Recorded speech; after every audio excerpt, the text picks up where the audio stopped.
محمد وعلى آل محمد كما صليت على إبراهيم وعلى آل إبراهيم إنك حميد مجيد. أما بعد فإن خير الحديث كتاب الله وخير الهدي هدي محمد صلى الله عليه وسلم وشر الأمور محدثاتها فكل محدثة بدعة فكل بدعة ضلالة فكل ضلالة في النار. يا أيها الذين آمنوا اتقوا الله حق تقاته ولا تموتن إلا وأنتم مسلمون. اللهم رب اشرح لي صدري ويسر لي أمري واحلل عقدة من لساني يفقه قولي. أعوذ بالله من الشيطان الرجيم. إذ قال له ربه أسلم قال أسلمت لرب العالمين. الله أكبر الله أكبر الله أكبر لا إله إلا الله والله أكبر الله أكبر ولله الحمد.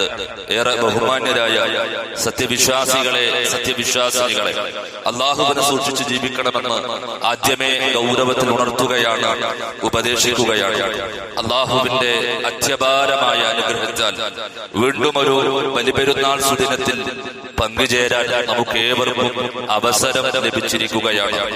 ഈ ഒരു ആഘോഷവേളയിൽ നമ്മോടൊപ്പമില്ലാത്ത പലരും രോഗങ്ങൾ കൊണ്ട് പ്രയാസപ്പെടുന്നവർ, മറ്റു ബുദ്ധിമുട്ടുകൾ കൊണ്ട് പ്രയാസപ്പെടുന്നവർ ഹോസ്പിറ്റലുകളിലാണ്, മരുന്നു മണക്കുന്ന റൂമുകളിലാണ്.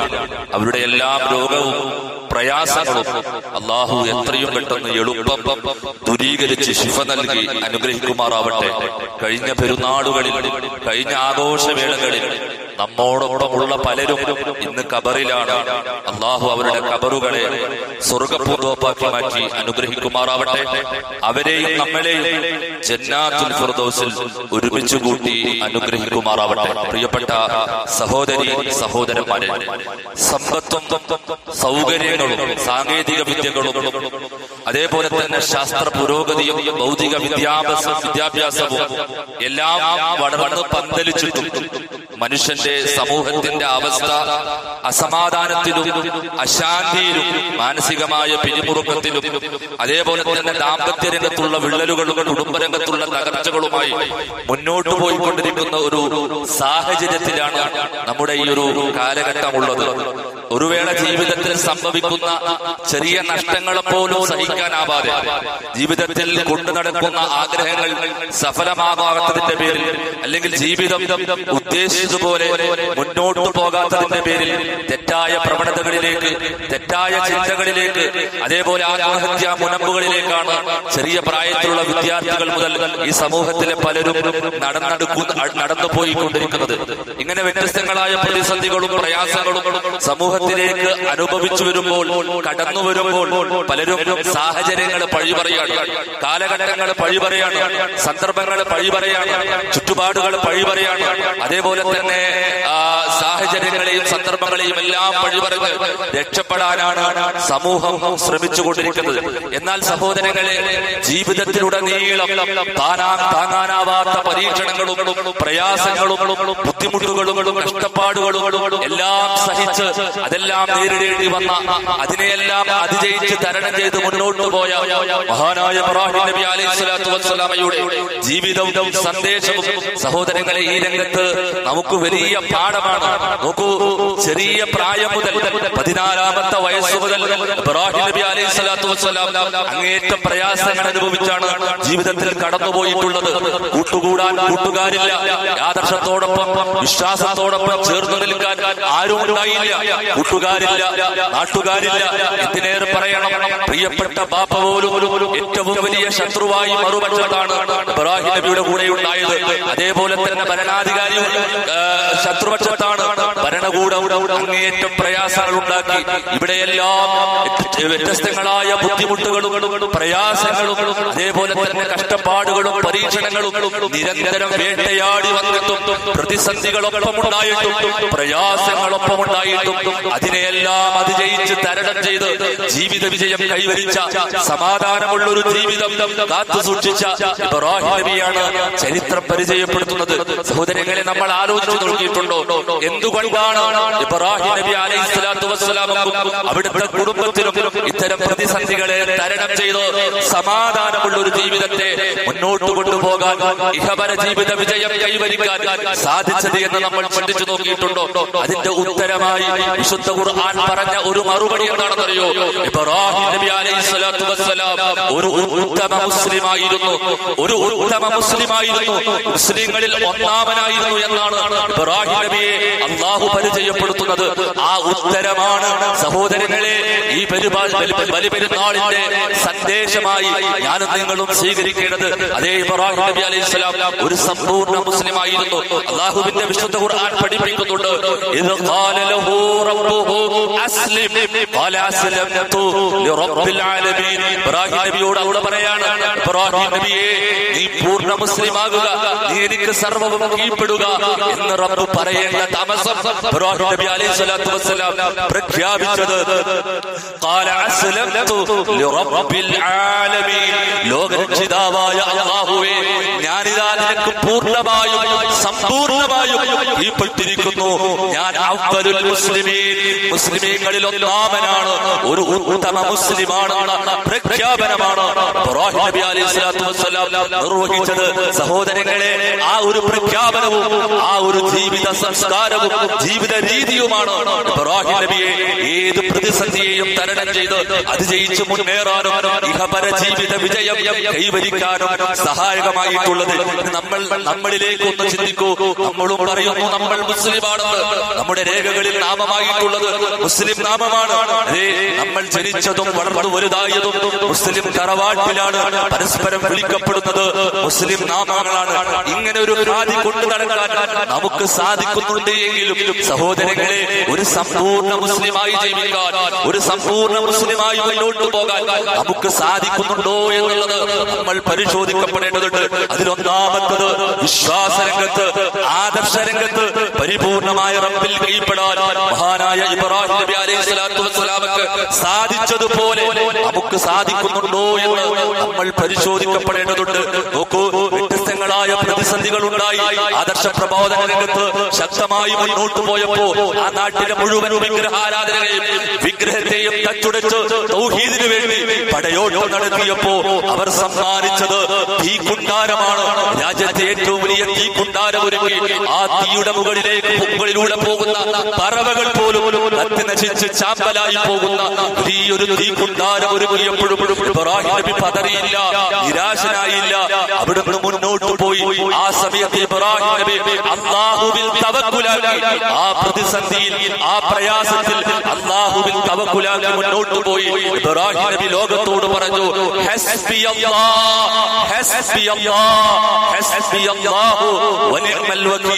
എനിക്ക് എന്റെ റബ്ബ് മതി, തവക്കുലാക്കാൻ, പരമേൽപ്പിച്ചു മടങ്ങാൻ അവനാണ് ഏറ്റവും നല്ലവനെന്ന ആ വിശ്വാസം കൊണ്ടു നടന്ന മഹാനായ പ്രവാചകൻ സല്ലല്ലാഹു അലൈഹി വസല്ലം. നോക്കൂ, അദ്ദേഹത്തിന്റെ ജീവിതത്തിലെ വലിയൊരു ആഗ്രഹമായിരുന്നു, സ്വപ്നമായിരുന്നു ഒരു സന്താനമുണ്ടാകുക എന്നുള്ളത്.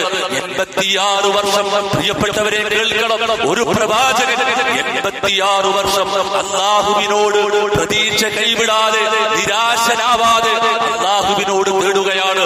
ആ ആഗ്രഹത്തിനു വേണ്ടി റബ്ബിനോട് മാത്രം തേടുകയാണ്. ആ ആഗ്രഹത്തിനു വേണ്ടി 86ാമത്തെ വയസ്സിലാണ് 2 സന്താനങ്ങളെ ഇബ്രാഹിം നബി അലൈഹിസ്സലാത്തു വസ്സലാമക്ക് അല്ലാഹു കനിഞ്ഞരുളിയത്. നോക്കൂ, ആ സമയത്ത് ഇബ്രാഹിം നബി പറയുന്നുണ്ട്, അൽഹംദുലില്ലാഹില്ലദീ വഹബലി അലൽ കിബരി ഇസ്മാഈല വ ഇസ്ഹാഖ്. അല്ലാഹുവേ, നീ എനിക്ക് 2 സന്താനങ്ങളെ, ഇസ്മാഈലിനെയും ഇസ്ഹാഖിനെയും നീ എനിക്ക് നൽകിയിരിക്കുന്നു. അല്ലാഹുവേ, നിനക്കാണ് സർവസ്തുതിയും. നോക്കൂ, ആഗ്രഹങ്ങൾ ഉണ്ടാകുമ്പോൾ, അതേപോലെ തന്നെ ആഗ്രഹ സഫലീകരണത്തിലും പ്രതിസന്ധികളും പ്രയാസങ്ങളും ബുദ്ധിമുട്ടുകളും എല്ലാം ഉണ്ടായിട്ടും ആ നാട്ടുകാരെല്ലാം അത്തരം സന്ദർഭങ്ങളിൽ വ്യത്യസ്ത ദൈവങ്ങൾ ആരാധിക്കുമ്പോ, വ്യത്യസ്ത ഇലാഹുകളോട് തേടുമ്പോൾ, വ്യത്യസ്ത ആളുകളോട് പ്രാർത്ഥിക്കുമ്പോൾ മഹാനായ ഇബ്രാഹിം നബി അലൈഹിസ്സലാം അവിടെ മാതൃക കാണിച്ചത്, എന്റെ ഏത് ആഗ്രഹങ്ങളും പൂർത്തിയാക്കാൻ കഴിവുള്ള റബ്ബിനോട് മാത്രം ഇബ്രാഹിം നബി തേടി അല്ലാഹുവിൽ തവക്കുലാകാൻ മാത്രം ഇബ്രാഹിം നബി മുന്നോട്ട് പോയി. ഈ വിശ്വാസരംഗത്തെ ഈ ഇസ്ലാം സഹോദരങ്ങളെ, സഹോദരിമാരെ, നമ്മുടെ മുന്നിലുണ്ടോ?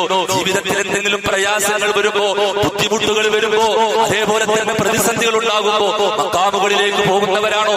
അല്ലാഹു അല്ലാത്തവരെ വിളിക്കുന്നവരാണോ? അല്ലാഹു അല്ലാത്തവരോട് സഹായം തേടുന്നവരാണോ? ആ രൂപത്തിൽ ഇസ്ലാം കൊടിയ ശിർക്കായി പരിചയപ്പെടുത്തിയ തൗഹീദിന് വിരുദ്ധമായ ആ ശിർക്ക് കൊണ്ട് നടക്കുന്നവരാണെങ്കിൽ ഈ ബലിപെരുന്നാൾ ആഘോഷിക്കാൻ നമുക്ക് എന്തർഹതയാണുള്ളത് എന്ന് നമ്മൾ ചിന്തിക്കേണ്ടതുണ്ട്.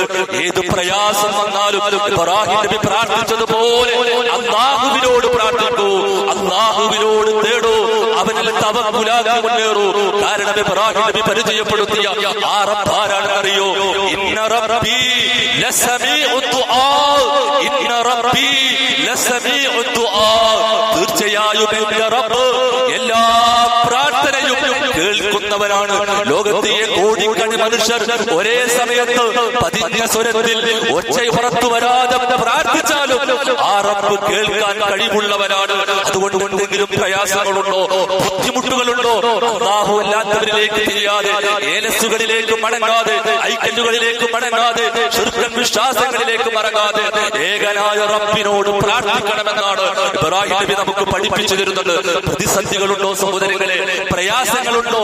ആരാരോഗങ്ങൾ അനുഭവിക്കുന്നവരാണോ? കടബാധ്യതകളുണ്ടോ? ജീവിതം മുന്നോട്ട് പോകുന്നിടത്ത് പ്രതിസന്ധികൾ അനുഭവിക്കുന്നവരാണോ? ഇബ്രാഹിം നബിയുടെ ചരിത്രം പരിചയപ്പെടുത്തുന്നത് മഹദിയായ ഹാജറ ബീവി അലൈഹിസ്സലാത്തു വസ്സലാം അതേ ഹാജറയെയും മകൻ ഇസ്മായിൽ, കൈകുഞ്ഞായ ഇസ്മായിലിനെയും ആരുമില്ലാത്ത ഒറ്റപ്പെട്ട മരുഭൂമിയിൽ തനിച്ചാക്കിയിട്ട് ഇബ്രാഹിം നബി തിരിഞ്ഞു നടക്കുന്നുണ്ട്. സഹോദരങ്ങളെ, ഒന്ന് മനസ്സുകൊണ്ട് ചിന്തിച്ചു നോക്കൂ.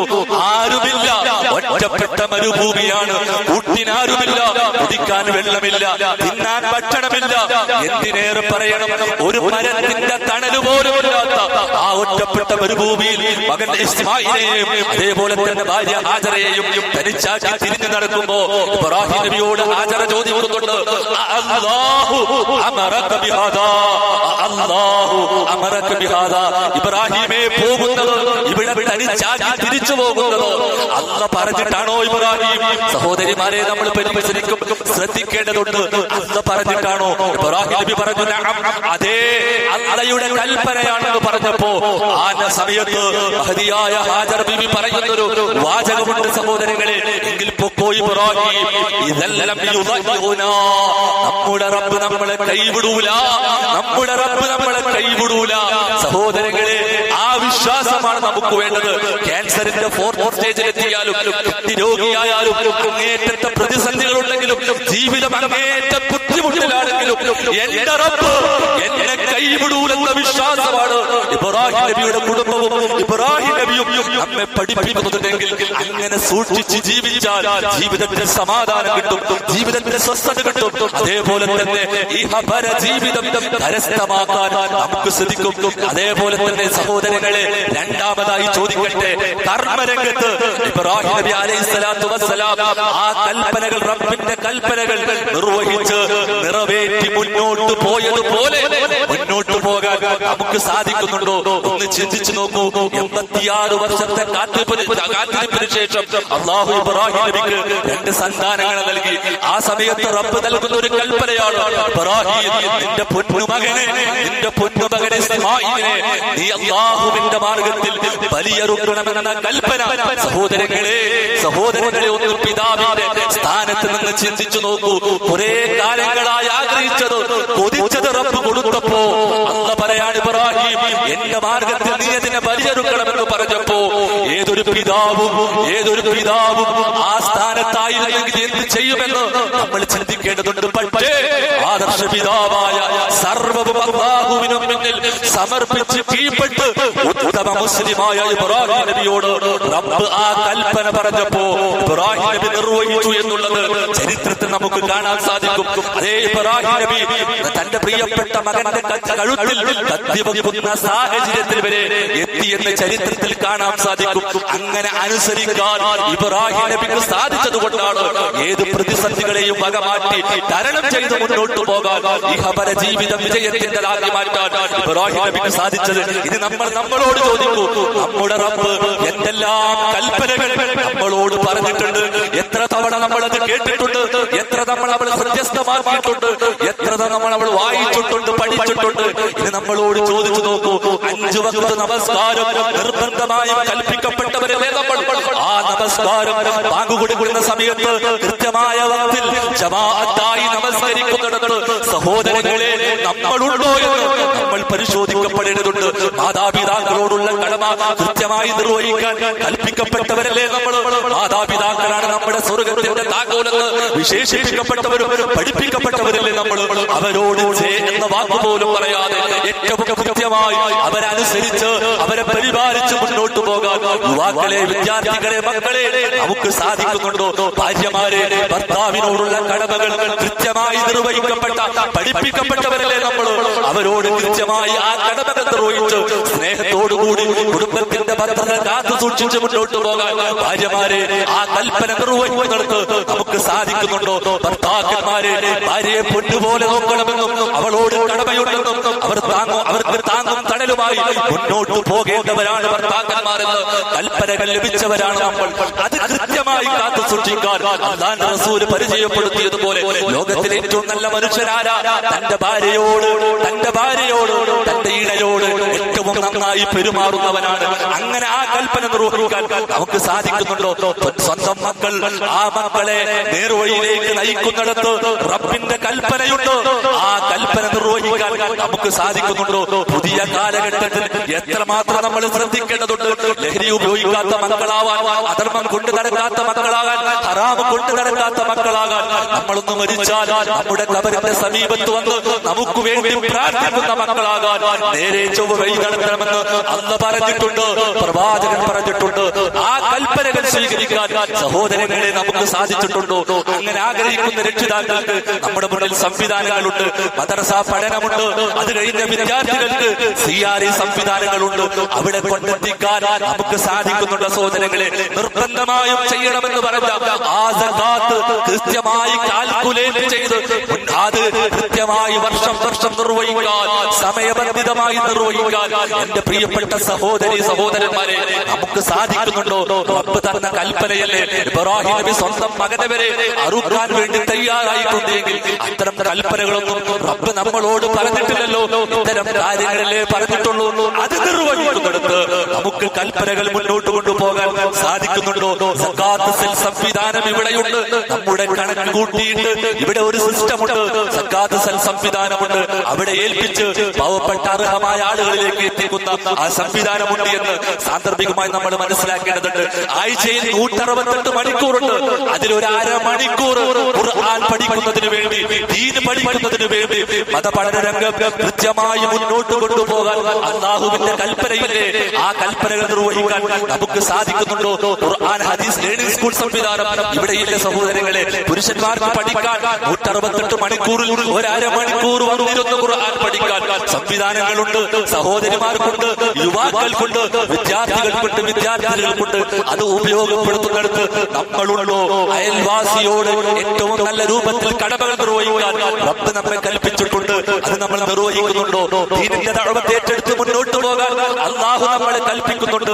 ദീനിനെ തെറ്റിദ്ധരിപ്പിക്കപ്പെട്ടുകൊണ്ടിരിക്കുന്ന, ദീനിനെ നശിപ്പിക്കാൻ ശ്രമിക്കുന്ന ഈ കാലഘട്ടത്തിൽ ഇസ്ലാം ദീനിനെ ദഅവത്ത് ഏറ്റെടുത്ത് മുന്നോട്ട് കൊണ്ടുപോകാൻ റബ്ബിന്റെ കൽപ്പനയുണ്ട്.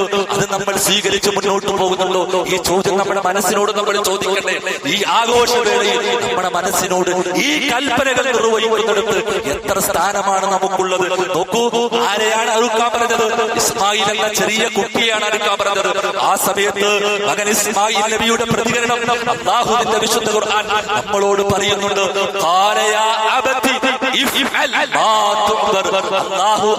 പ്രിയപ്പെട്ട പിതാവേ, എന്താണോ അങ്ങ് കൽപ്പിക്കപ്പെട്ടിട്ടുള്ളത് അതങ്ങ് ചെയ്തു കൊള്ളുക.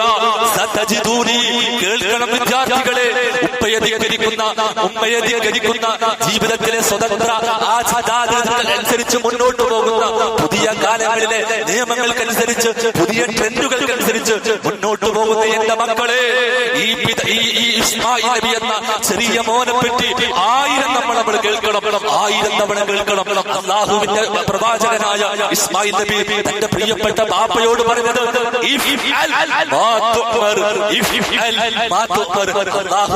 പ്രിയപ്പെട്ട പിതാവേ, അങ്ങ് എന്താണോ കൽപ്പിക്കപ്പെട്ടിട്ടുള്ളത് അത് ചെയ്തോളൂ.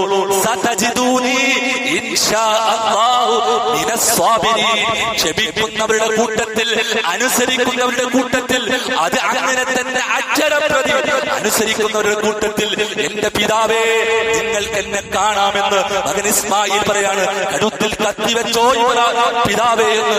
അള്ളാഹുവിന്റെ ആ കൽപ്പനയെ ഞാൻ ധിക്കരിക്കില്ല പിതാവേ, പിതാവിന്റെ കൽപ്പനയെ ഞാൻ ധിക്കരിക്കില്ല എന്ന് ഇസ്മായിൽ നബി പറയാണ്. സഹോദരങ്ങളെ നോക്കൂ, സഹോദരങ്ങളെ, ഇങ്ങനെ റബ്ബിനെ ധിക്കരിക്കുന്ന ഒരു സാഹചര്യത്തിലേക്കാണോ നമ്മൾ പോകുന്നത്? എന്തെല്ലാം കാര്യങ്ങൾ നമ്മളോട് പറഞ്ഞു. വേഷവിധാനങ്ങൾ കൃത്യമായി കൊണ്ടു നടക്കാൻ അല്ലാഹുവിന്റെ റസൂൽ നമ്മളോട് പറഞ്ഞില്ലേ? പുരുഷന്മാർക്ക് കൃത്യമായി ഇസ്ലാമിക വേഷം പറഞ്ഞു തന്നില്ലേ? സഹോദരങ്ങളെ, കഴുത്തിൽ കത്തി വെക്കാൻ പറഞ്ഞപ്പോഴും അതനുസരിച്ച ഇസ്മായിൽ നബിയുടെ ആ ഒരു ചര്യ ആവർത്തിച്ച് കേൾക്കുന്ന എന്റെ പ്രിയപ്പെട്ട യുവാക്കളെ, നമ്മുടെ വസ്ത്രം നിര്യാണിക്ക് താഴെയാണെങ്കിൽ ഈ ചരിത്രം കേൾക്കാൻ എന്തർഹതയാണ് നമുക്കുള്ളത്? ഈ പെരുന്നാൾ ആഘോഷിക്കാൻ എന്തർഹതയാണ് നമുക്കുള്ളത്? നിര്യാണിക്ക് താഴെ വസ്ത്രം ധരിച്ച് നടക്കുന്നവരാണോ? അത് നരകത്തിലാണെന്നാണ് അല്ലാഹുവിന്റെ റസൂല് പറഞ്ഞത്. പുരുഷ സ്ത്രീകളെ നമുക്കും ഇസ്ലാമികമായ ഒരു വസ്ത്രം അല്ലാഹു നിശ്ചയിച്ചിട്ടുണ്ട്. അത് കൃത്യമായി കൊണ്ടു നടക്കുന്നവരാണോ? അതല്ല അല്ലാഹുവിനെ ധിക്കരിക്കുന്നവളാണോ? നോക്കൂ, ഇറുകിയ വസ്ത്രം ധരിച്ച്, ടൈറ്റായ വസ്ത്രം ധരിച്ച്, അന്യ പുരുഷനെ ആകർഷിപ്പിക്കുന്ന വസ്ത്രം ധരിച്ച്, സൗന്ദര്യ വസ്തുക്കൾ തേച്ച് ആ രൂപത്തിൽ പുറത്ത് തുറങ്ങുന്ന പെണ്ണാണോ നമ്മൾ? അല്ലാഹുവിനെ ധിക്കരിക്കുന്നവളാണ്. എന്റെ ഉമ്മമാരെ, അങ്ങനെയാണോ നമ്മുടെ മക്കളെ നമ്മൾ പുറത്തേക്ക് വിടുന്നത്? എങ്കിൽ നമ്മുടെ മക്കളോടുള്ള നമുക്കുള്ള സ്നേഹം 100% വ്യാജമാണ്. എന്റെ ഉപ്പമാരെ, അതിനനുസരിച്ചിട്ടുള്ള സാമ്പത്തികമായ സഹായമാണോ നമ്മൾ? വൃത്തികെട്ട വസ്ത്രം ധരിച്ച്, ഹറാമായ വസ്ത്രം ധരിച്ചിട്ട് നമ്മുടെ പെൺമക്കളെ റോഡിലേക്ക് ഇറക്കാൻ, ക്യാമ്പസുകളിലേക്ക് ഇറക്കാൻ, കലാലയങ്ങളിലേക്ക് ഇറക്കാൻ, അന്യ പുരുഷന്മാരുടെ മുമ്പിലേക്ക് ഇറക്കാനുള്ള സാമ്പത്തിക സഹായമാണോ ഉപ്പമാരെ നമ്മൾ നൽകുന്നത്? എങ്കിൽ നമ്മുടെ മക്കളോടുള്ള നമുക്കുള്ള സ്നേഹം 100% വ്യാജമാണ്. കാരണം ഞാനല്ല പറഞ്ഞത്, അല്ലാഹുവിന്റെ റസൂൽ പറയാണ്, ചിലര് വസ്ത്രം ധരിച്ചിട്ടുണ്ട്, പക്ഷെ വസ്ത്രം ധരിക്കാത്തവളെ പോലെയാണ് അവർ. അവർ സ്വർഗ്ഗത്തിൽ പ്രവേശിക്കില്ല. അവിടെ നിർത്തിയിട്ടില്ല സഹോദരങ്ങളെ.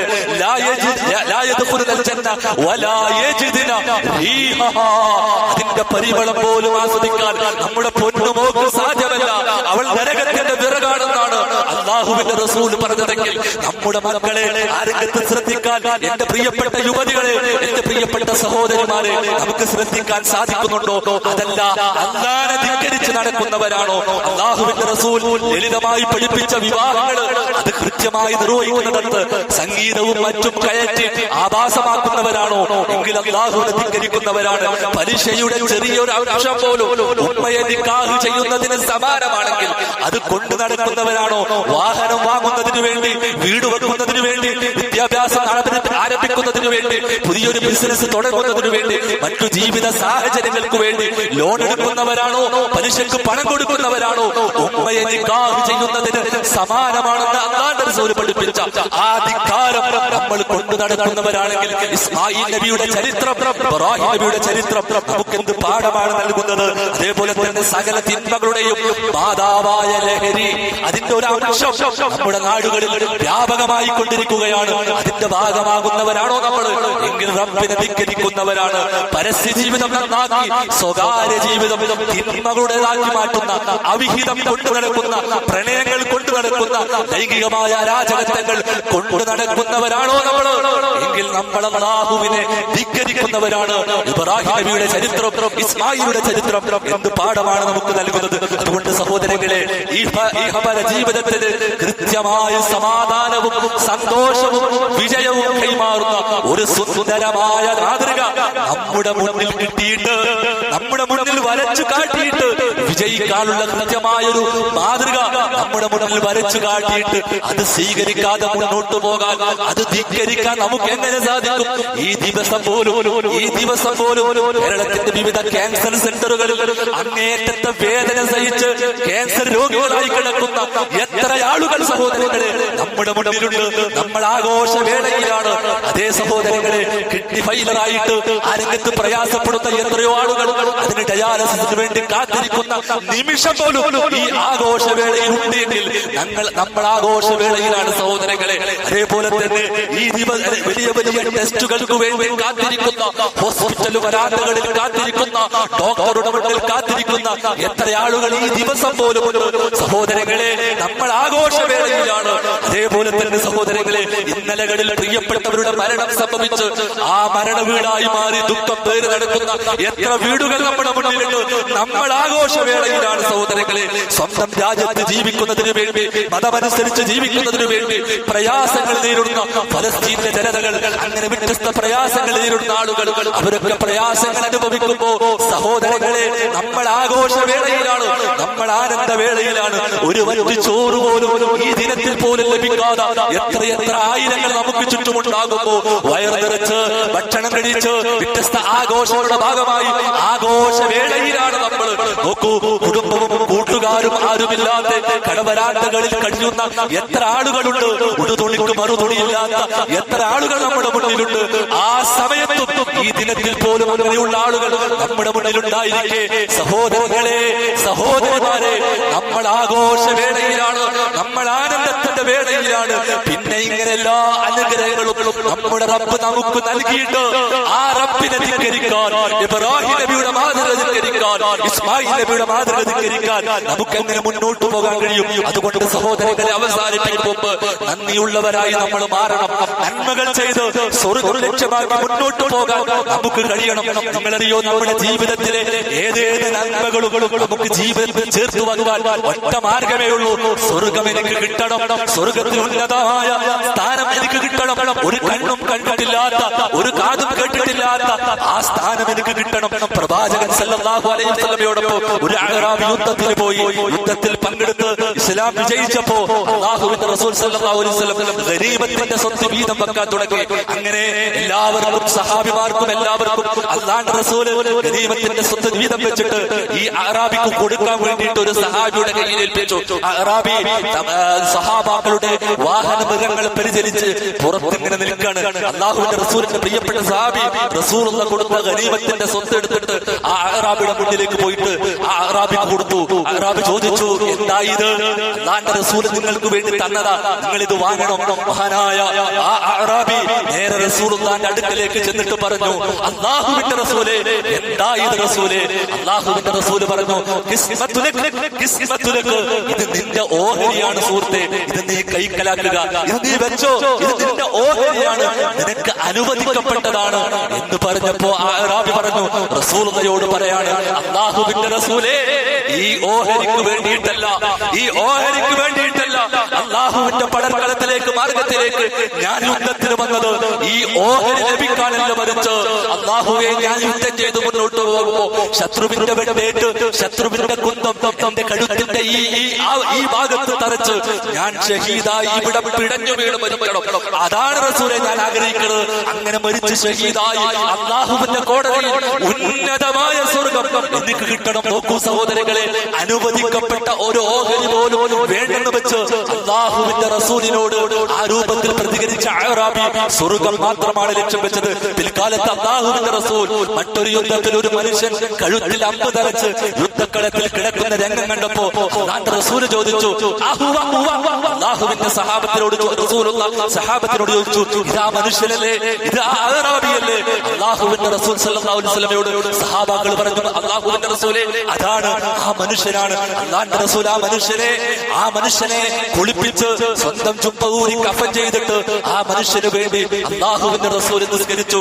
എന്നിട്ട് റസൂൽ പ്രാർത്ഥിക്കാണ്, അല്ലാഹുമ്മ ഹാദാ അബ്ദുക ഖറജ മുഹാജിറൻ ഫീ സബീലിക ഫഖുതില ഷഹീദാ അന ഷഹീദൻ അലാ ദാലിക. അല്ലാഹുവിന്റെ റസൂൽ പ്രാർത്ഥിക്കാണ്, അല്ലാഹുവേ, നിന്നിലേക്ക് പുറപ്പെട്ട, നിന്റെ മാർഗത്തിൽ പുറപ്പെട്ട ഒരു ഷഹീദാണിത്. അദ്ദേഹം കൊല്ലപ്പെട്ടിരിക്കുന്നു. ഖുതില ഷഹീദാ, അദ്ദേഹം കൊല്ലപ്പെട്ടിരിക്കുന്നു. അന ഷഹീദൻ അലാ ദാലിക, അന ഷഹീദൻ അലാ ദാലിക. അല്ലാഹുവേ, ഞാൻ ഈ ഷഹീദിന് സാക്ഷിയാണ്, ഞാൻ ഈ ഷഹീദിന് സാക്ഷിയാണെന്ന് അല്ലാഹുവിന്റെ റസൂൽ പ്രാർത്ഥിക്കാണ്. സഹാബാക്കൾ പറഞ്ഞു, അങ്ങനെ ആയി പോകാൻ, ആ ഒരു മയ്യത്തായി പോകാൻ ഞങ്ങൾ ആഗ്രഹിച്ചു പോയി. അത്രമാത്രം സ്വർഗത്തിന് വേണ്ടി അവർ കൊതിച്ച് മുന്നോട്ട് പോയിട്ടുണ്ടെങ്കിൽ സഹോദരങ്ങളെ, നമുക്ക് നമ്മുടെ ജീവിതത്തിൽ നന്മകൾ ചെയ്യാനും സമാധാനം ചെയ്യാനും ഇബ്രാഹിമില്ലത്ത് അനുസരിച്ച് മുന്നോട്ട് പോകാനും ഒറ്റ മാർഗ്ഗമേ ഉള്ളൂ, സ്വർഗം കൊതിച്ച് മുന്നോട്ട് പോകുക. അങ്ങനെ മുന്നോട്ട് പോകുമ്പോ നാളെ സ്വർഗത്തിലെത്തുമ്പോ നമ്മളോട് പറയും, സമാധാനപൂർവമായി സ്വർഗത്തിലേക്ക് പ്രവേശിച്ചു കൊള്ളുക. അവിടെ നിങ്ങൾക്ക് എന്താണോ ആഗ്രഹിക്കുന്നത്, എന്താണോ നിങ്ങൾ കൊതിക്കുന്നത്, അവിടെ അതൊക്കെ ഉണ്ട്. സഹോദരങ്ങളെ, ദുനിയാവ് പ്രതിസന്ധികളല്ലേ, പ്രയാസങ്ങളല്ലേ, സങ്കടത്തിൻ്റെതല്ലേ, നിരാശയുടേതല്ലേ. പക്ഷേ സ്വർഗം അതല്ല. അവിടെ എന്താണോ ആഗ്രഹിക്കുന്നത് അതുകൊണ്ട് ഒരു മനുഷ്യൻ അവിടെ കൃഷി ചെയ്യാൻ വേണ്ടി ആഗ്രഹിക്കുന്നതാണ്. അള്ളാഹു മറുപടി കൊടുക്കും, അല്ലയോ മനുഷ്യ, ഇവിടെ എന്തുമാത്രം ഫലവൃക്ഷങ്ങളും ധാന്യങ്ങളും അതുപോലെ തന്നെ എല്ലാം ഇവിടെ ഉണ്ടല്ലോ, പിന്നെ എന്തിനാ ഒരു കൃഷി? അള്ളാഹുവിന്റെ ആ അടിമ പറയും, എനിക്കൊരു ആഗ്രഹമാണ് അള്ളാഹുവേ. അങ്ങനെ അള്ളാഹു ആ മനുഷ്യന് കൃഷി ചെയ്യാനുള്ള അനുമതി കൊടുക്കും. കൃഷി ചെയ്യുമ്പോൾ വ്യത്യസ്തങ്ങളായ ഫലവൃഷ്ടികൾ ഉണ്ടാവും. നോക്കൂ, എന്താണോ നമ്മൾ ആഗ്രഹിക്കുന്നത് അത് നമുക്ക് കിട്ടും സഹോദരങ്ങളെ. അതുകൊണ്ട് ആ രൂപത്തിൽ സ്വർഗം ലക്ഷ്യമാക്കി ഇബ്രാഹിം നബി അലൈഹി സ്വലാത്തു വസ്സലാമയും അവിടുത്തെ കുടുംബവും വരച്ചു കാട്ടിയ ആ മാതൃക സ്വീകരിച്ച് മുന്നോട്ട് പോകുക. നോക്കൂ, ഈ ഈദ് ദിനം അത് ആഘോഷത്തിന്റേതാണ്, അതോടൊപ്പം തന്നെ ആരാധനയുമാണ്. ആഘോഷം പോലെ മുസ്ലിമിന് ആരാധനയായിട്ടാണ് അല്ലാഹു പഠിപ്പിച്ചിട്ടുള്ളത്. അതുകൊണ്ട് ഇഷ്ടമുള്ള രൂപത്തിൽ, റബ്ബിന് ഇഷ്ടമുള്ള രൂപത്തിൽ ആഘോഷിക്കാൻ ഞാനും നിങ്ങൾ ശ്രമിക്കുക. കുടുംബ സന്ദർശനം മറന്നു പോകരുത്. അതേപോലെ തന്നെ പ്രയാസവും ദുരിതവും കഷ്ടപ്പാടുകൾ അനുഭവിക്കുന്ന എമ്പാട് ആളുകളുണ്ട്. അവരെ ചേർത്ത് പിടിക്കാൻ, അവരോടൊപ്പം ഒന്നിരിക്കാൻ, അവരോടൊപ്പം ഈ ആഘോഷിക്കാൻ നമ്മൾ മറന്നു പോകരുത്. ആശംസകൾ പരസ്പരം കൈമാറാൻ, കുടുംബ ബന്ധങ്ങൾ ഊട്ടിയുറപ്പിക്കാൻ, സൗഹൃദങ്ങൾ ഊട്ടിയുറപ്പിക്കാൻ, അത് കാത്തു സൂക്ഷിക്കാൻ സഹോദരങ്ങളെ നമ്മൾ ശ്രമിക്കേണ്ടതുണ്ട്. അതേപോലെ തന്നെ നമ്മുടെ പ്രിയപ്പെട്ടവർ, അയൽവാസികൾ, ബന്ധുമിത്രാദികൾ, അവരാരും ഈ ദിനത്തിൽ ഭക്ഷണം ലഭിക്കാതെ പട്ടിണി കിടക്കുന്നില്ല എന്ന് നമ്മൾ ഉറപ്പുവരുത്തി മുന്നോട്ട് പോകാൻ നമുക്ക് കഴിയണം. അതേപോലെ തന്നെ ഈ ദിവസം ദാനധർമ്മത്തെ അല്ലാഹുവിന്റെ റസൂൽ പ്രത്യേകം പ്രോത്സാഹിപ്പിച്ചിരുന്നു. റസൂലുള്ളാഹി ഈദ് ഖുതുബ കഴിഞ്ഞാൽ സഹാബാക്കളിലേക്ക് ഇറങ്ങി, ജനങ്ങളിലേക്ക് ഇറങ്ങി ദാനം സ്വീകരിക്കുമായിരുന്നു. ബിലാൽ റളിയല്ലാഹു അൻഹു കൂട്ടിയിട്ട് പെണ്ണുങ്ങളുടെ ഭാഗത്ത് പോയിട്ട് അവിടെ നിന്നും സഹോദരിമാരിൽ നിന്നും ധാരാളം സമ്പത്ത് സ്വീകരിക്കുമായിരുന്നെന്ന് ചരിത്രത്തിൽ കാണാം. അതുകൊണ്ട് ഈ ആഘോഷവേളയിൽ നമ്മുടെ ഈ പള്ളിക്ക് വേണ്ടി അർഹമായ രൂപത്തിൽ അങ്ങേയറ്റം കൊടുക്കാനും നമ്മൾ ശ്രദ്ധിക്കുക. അങ്ങനെ ഇബ്രാഹിം മില്ലത്ത് അനുസരിച്ച്